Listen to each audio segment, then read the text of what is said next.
Brought to you by Agilus Diagnostics.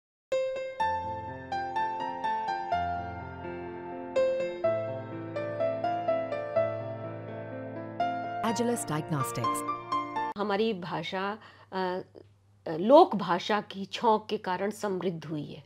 इस social media ने हमें अश्लील लिखने की भी छूट दी है। सोशल मीडिया ने भाषाओं का नुकसान किया है या उनको मजबूती दी है?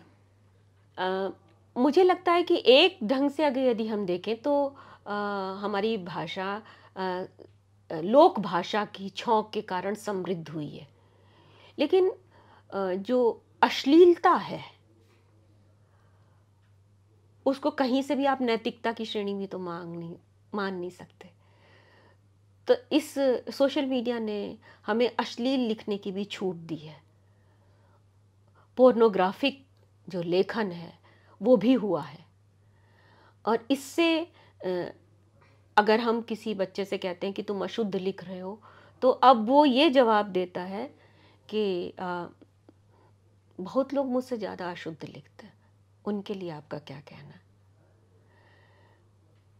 इंटरनेट ने और जो बाहरी दुनिया की जानकारी, जो कह लीजिए कि सूचना का जो स्फोट है, उस स्फोट में बहुत सारी हमारी भाषाओं का नुकसान भी हुआ है और वो समृद्ध भी हुई हैं। कुछ लोग हैं जो अभी तक बहुत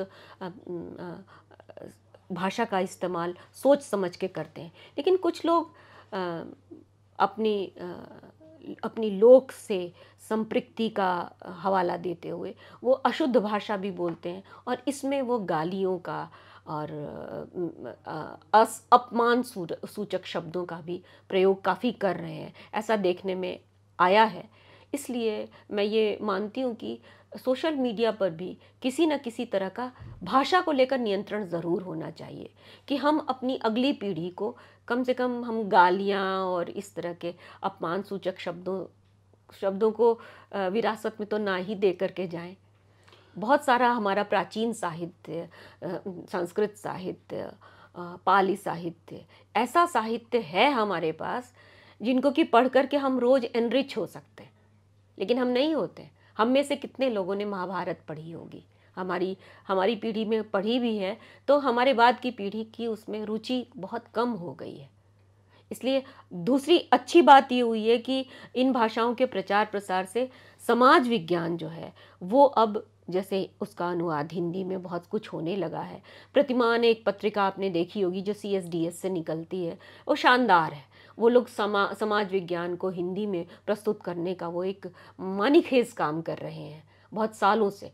तो उस तरह के कार्य बहुत प्रशंसनीय है। लेकिन मैंने देखा कि उनके संपादक पहले अभय दुबे थे, फिर रविकांत हैं, तो ये लोग भाषा को लेकर के बहुत ज़्यादा सचेत हैं, बहुत सजग हैं।